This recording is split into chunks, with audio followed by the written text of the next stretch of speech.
Welcome back, everybody. I am the Sharply Dressed Man, and today we're going to be talking a little bit more about New World and a question that seems to come up rather regularly in the context of New World, and that is how do different damage types in the game affect different monsters in PvE? So we're going to talk about damage types and monster bonuses.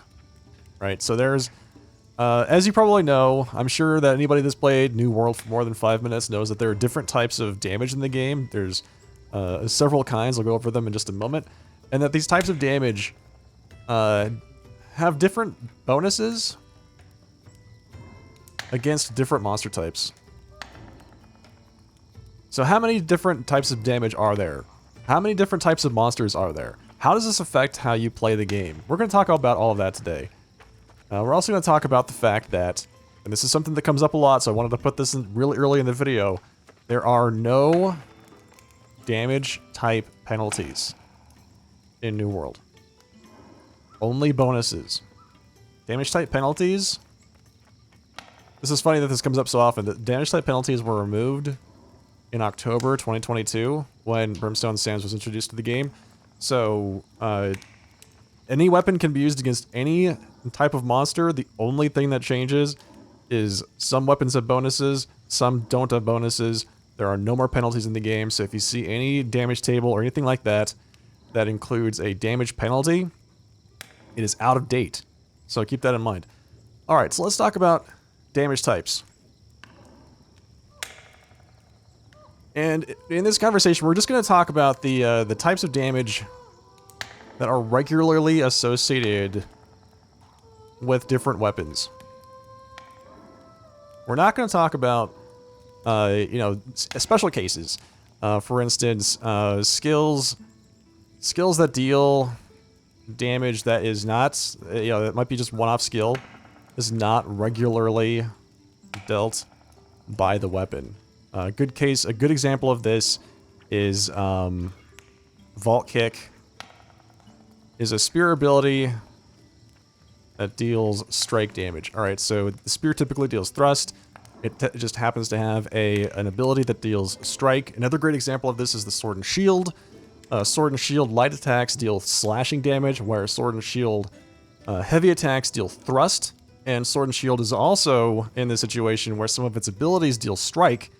So it deals a wide amount of damage, but for this purposes of this conversation, we're going to consider Sword and Shield to deal slash. Alright, so let's talk about the different damage types. We have 3 different physical damage types. And we have 6 magical damage types. We're going to talk about the different types of physical damage first. So we have slash, thrust, strike. Right, those are your 3 physical damage types that currently exist in the game. Then we have 6 magical damage types. We have fire, ice, nature, void. So these are the 4 that come up a lot in mutations. And then additionally we have got lightning and arcane. Right, so we've got 9 different types of damage that are dealt, 3 physical, 6 magical, and I'm going to real quickly talk about the different types of weapons that deal these types of damage. For slash, we got the Sword and Shield, we have the Great Sword, Great Axe, and Hatchet. All deal primarily slash damage. Thrust is your spear, and then all of your ranged weapons all deal thrust, the bow, the musket, and the blunderbuss. Strike, there are only 2 weapons in the game that deal strike damage, Warhammer, and the newly added Flail. In terms of magical damage types, this is a much clearer association. Fire, you have the Fire Staff. Ice is Ice Gauntlet. Nature is the Life Staff. This is going to be an interesting conversation, I'm sure, at some point. And Void is the Void Gauntlet.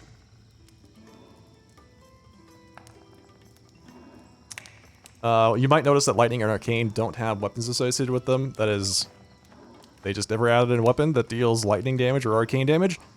And I know that they're adding artifacts that deal primarily lightning damage, but I'm not going to really consider those in the purposes of this conversation because I think those are exceptions to the rule. So, but we will talk about them to some degree later on. All right, so we have a breakdown here of all the different types of damage that are currently in the game. Now we're going to get to the actual meat of the conversation, which is to say, how does this actually affect how you play the game, right?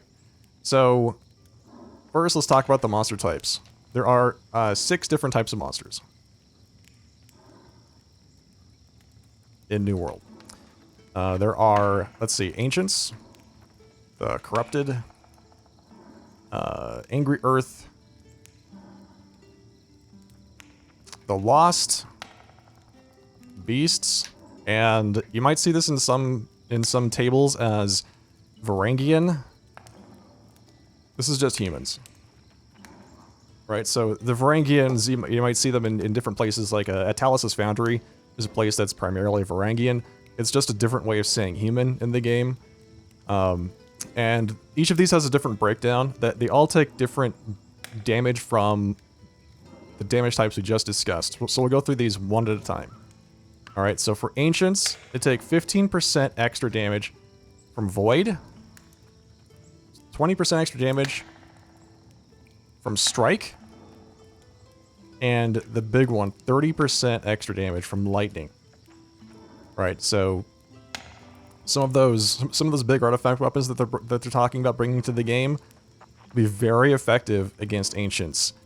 Corrupted, one of the most prolific monsters you'll find in the game are the Corrupted. So this is a particular interest, I think, to most people. This is 15% additional damage from Nature, 20% additional damage from Thrust, and 30% additional damage from Arcane. And again, there's no weapon in the game that deals arcane damage, naturally. Outside of gems, we'll talk about that in just a moment. Angry Earth is 20% extra damage from Slash, and 30% extra damage from Fire, which makes sense because the Hatchet and the Great Axe are Slash weapons, right?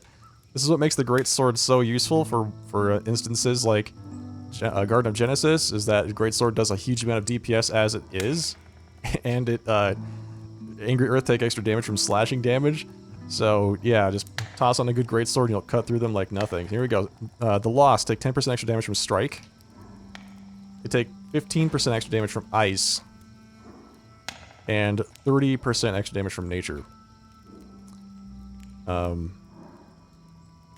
Yeah, all your life staff users knock your or eat your heart out. There you go. 20% extra damage from Thrust to Beasts. And finally, for humans, I've seen this a number of different ways. It's either 15% or it's 20%, depending on who you ask, slash damage. So generally, I don't think it really matters whether it's 15% or 20%. Just the thing to take away is if you're using slash, you're doing more damage, so you probably want to do that. Use a slashing weapon if you're going to jump into, say, Empyrean Forge. Okay, so that's the big breakdown here. Is how do these weapons actually affect, or how do these numbers actually affect how you're going to attack different dungeons in the game, right? So that's the third thing that we need to consider here. We've gone over the different types of weapons and the types of damage that they all do. We've gone over all the different monster types in the game and how those weapons deal additional damage based on their damage type.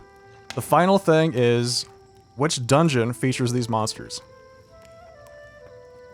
So I think this is really big to know. If you're jumping into, say, Garden of Genesis, I'm going to pick on that one again. You should know that it features primarily Angry Earth and come equipped for that. You should also know, if you're going into the Lazarus Instrumentality, for instance, that features primarily Ancients, and you should be equipped for that. That includes not just damage types of weapons, which we're talking about today, but that also includes things like coatings and, in some cases, protection potions if you're using one, say if you're doing an M3. So keep those in mind. So let's talk about all the different dungeons that are in the game and which monsters you'll see primarily featured in each of these. That way you're 100% prepared to go in, right? So we've got Garden of Genesis. This one's easy, this one's Angry Earth. We've got the Lazarus Instrumentality. This one's also easy since everyone does this. This is Ancients. we have Starstone Barrows.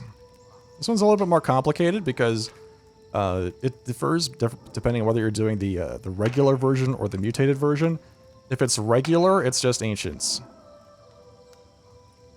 If it's mutated, then it's Ancients, and then it's the Lost, and then it's back to Ancients again.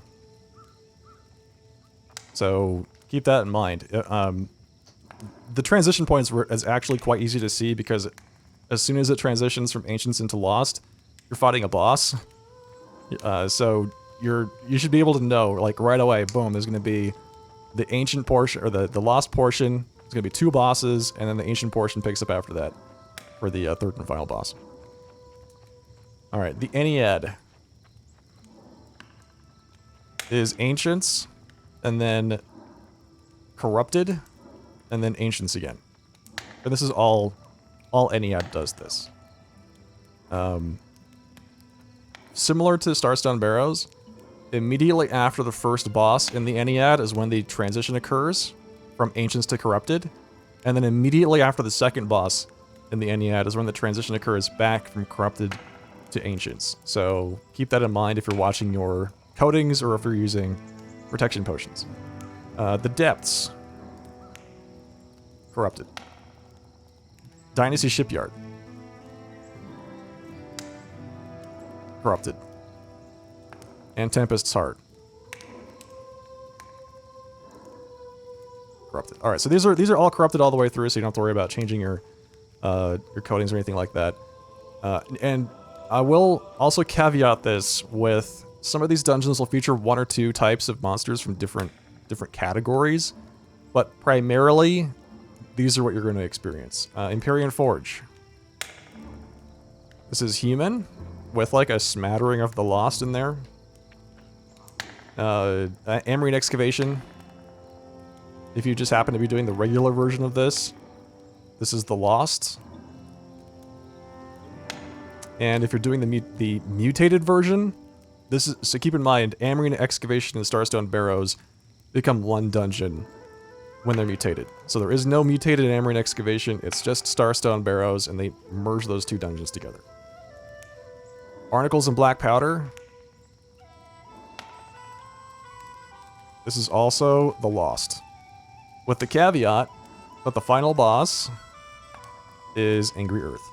So if you're doing an M3 and you really want to maximize your damage, make sure you swap out your weapon coatings before you do the final boss so you can get the extra damage. Finally, Savage Divide is Beast. Okay, so with this in mind, you can start to make some decisions. Am I doing Savage Divide? Okay, great. I know I'm going to do Savage Divide. I'm going to encounter beasts. What does that mean? Well, beasts take 20% extra damage from thrust. So if I'm using any one of these weapons, I will be doing 20% more damage all the time to everything in that dungeon. So keep that in mind when you're deciding how to approach each dungeon, and use that to guide which weapons you're going to choose to use for that dungeon. With that in mind, you also kind of want to keep an eye on balanced party composition. So even though you might be doing, let's say, Barnacles and Black Powder, and everything in there is weak to maybe not slashing or thrust, that you still want to keep.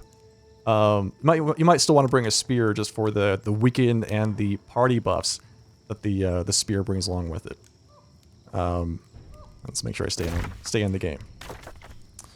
Okay, so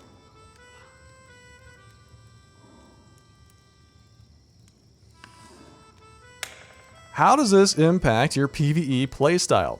All right, so a lot of this, what we just discussed, is it's pretty. I don't know if it's really controversial information.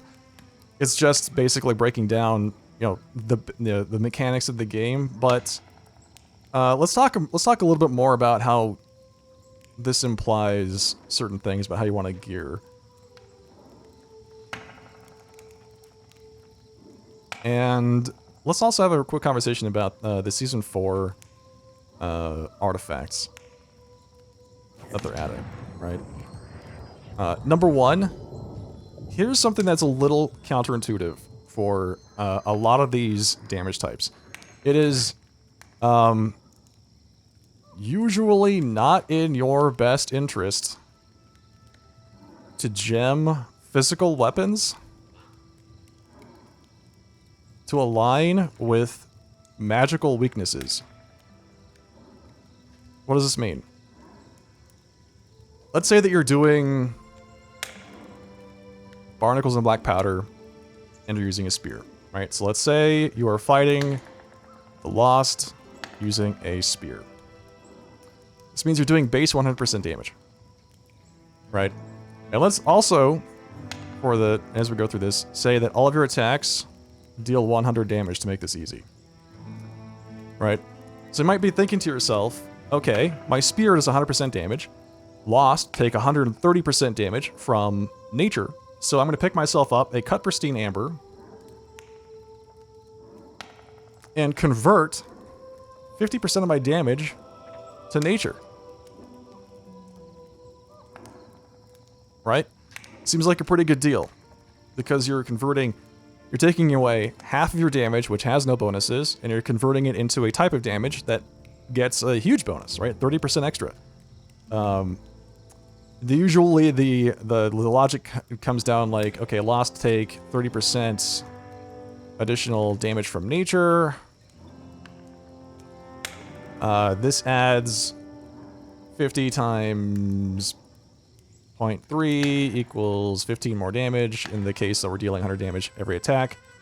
To everything that we do, right? Every attack that we lay on deals 15 more damage. So we say, okay, well, the total here is we're dealing, what, 50 physical, plus 50 nature, plus another 15 from the weakness, and that's 115 damage, right? So that's, yeah, look at that, it's a 15% damage increase.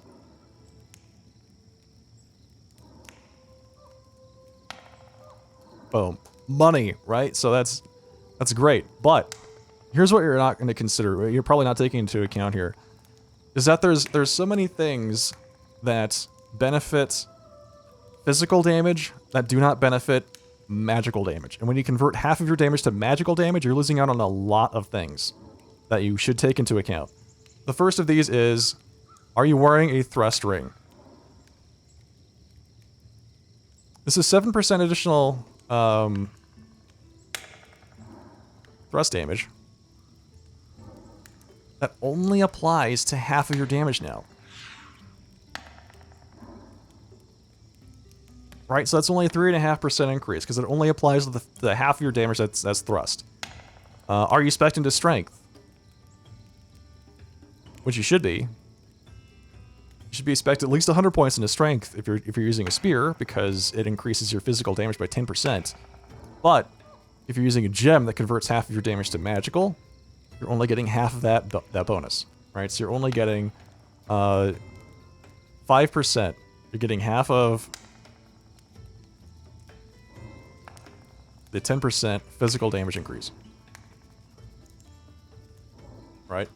So what does that all look like together? Well, it looks... If you take it all into account, it's like 50 plus 3.5 plus 5. So that's 50 plus half of 7 plus 5. And that's 58.5 physical damage, plus the 65 nature from the nature damage plus the weakness, and you got a total of 123.5 damage per hit. Right. Let's compare this to a cut pristine diamond, which is just a flat, or an opal. Alright, this is the flat 15% damage increase. We're going to talk about another nuance here in just a second. This is 100 plus 15 from the diamond, plus 7 from the ring, plus 10 from the strength perk, and that's 132 damage per hit. Right. So, right there, you're already dealing more damage using the diamond than you are with the amber. So, and this is probably the best possible situation. As we talk about taking something that goes from 100 up to 130 versus taking something that's at like 120%, because it has a 20% bonus up to a 30% bonus. And the other thing that's taken into account here is that pristine diamonds and opals increase all of your dot damage as well. All of your damage over time effects experience a 15% bonus. So if you are a class that relies on damage over time, you absolutely do not want to take away that 15% damage, because that is way too much to make up with any other gem type. Now, the question I'm sure everyone's thinking about is, well, what about rune glasses of arboreal amber, right? I think this is much more of a, like, this conversation gets a little bit more in depth, and I'm not prepared to say one way or the other. I will say that rune glass of arboreal amber's dot, it lasts 2 seconds. It takes 3 times. It does not stack with itself, and it has no cooldown.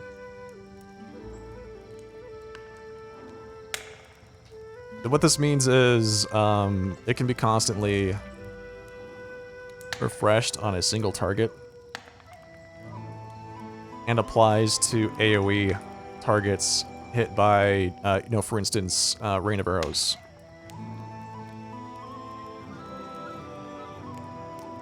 So if you hit multiple targets with it, it'll apply the dot to all the targets that you hit.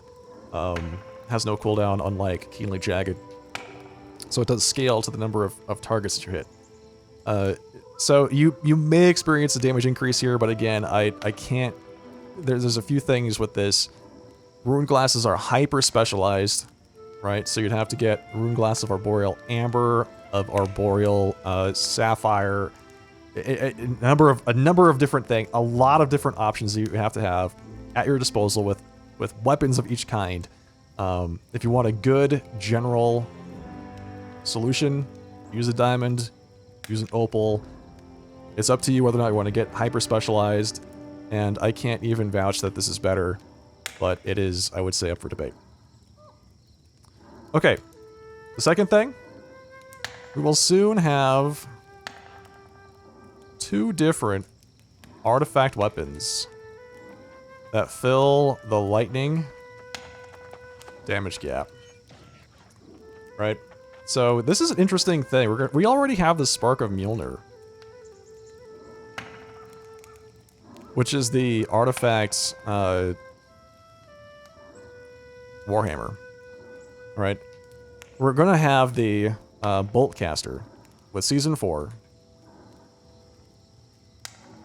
And I kind of want to just take a little bit of time to go over the Boltcaster here, and just give my real quick thoughts on where this might fit.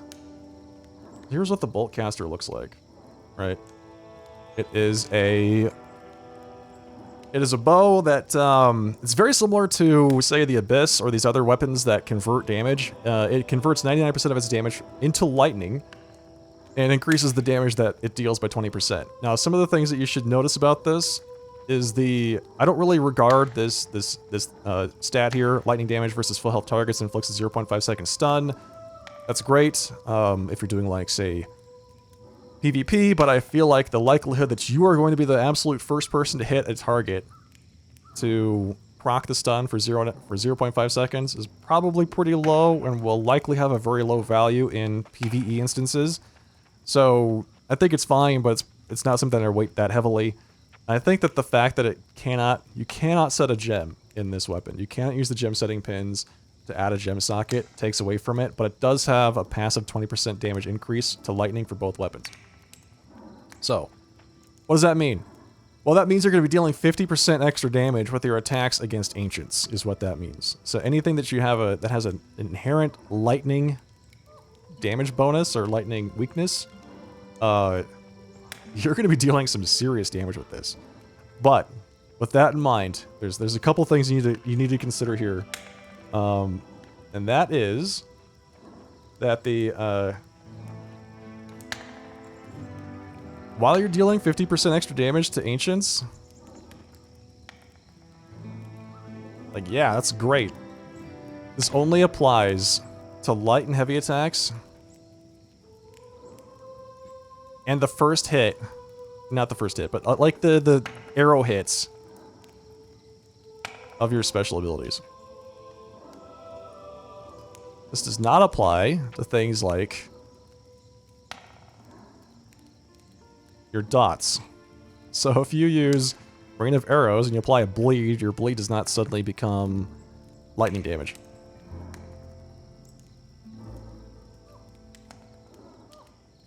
So, you know what I was talking about before, where if you have a diamond in your weapon and all of your dots are suddenly hitting 15% harder, you lose that. So you lose 15% flat damage in all of your dots, but you gain 50%, just a huge chunk, in all of your direct damage that you deal with the weapon. Alright. Well, we covered a lot today. Let's just do a real quick recap. We were discussing different types of damage that are currently in New World, how they affect monsters, and which dungeons you can find those monsters in. There are three different types of physical damage. There are 6 different types of magical damage, 2 of which have no weapons that deal them primarily, so I expect to see those added at some point in the future. If you're looking for general purpose, you know, Corrupted and Ancients are the 2 types of monsters that have the most dungeons associated with them in the game. So keep that in mind. Remember that when you're choosing which weapons to use for the dungeon that you're going into, to keep party balance in mind. So you still might want to bring a spear, right? You still might want to bring a warhammer or an axe to things that don't take extra damage from slashing or strike damage, simply because you might need the extra CC, you might need the extra, you know, control to pull monsters in with the axe. That always comes in handy, right? So it's just something to think about, but it shouldn't be the only thing you can take into consideration. And then finally, we discussed a little bit about like why you might want to not use gems to convert your damage to the magical damage types that align with those weaknesses. Because generally speaking, if you're using a physical damage weapon, you want to lean into physical damage. You don't want to split it because it's usually not going to be in your favor. There might be an exception for Arboreal or the rune glasses, but I am not comfortable right now stating, you know, definitively that that's the case. All right, folks, thank you so much for joining me. If you enjoyed the content, don't forget to subscribe, leave a comment, drop a like. I'll see you all next time. Thank you so much. Good night, everybody. Take care.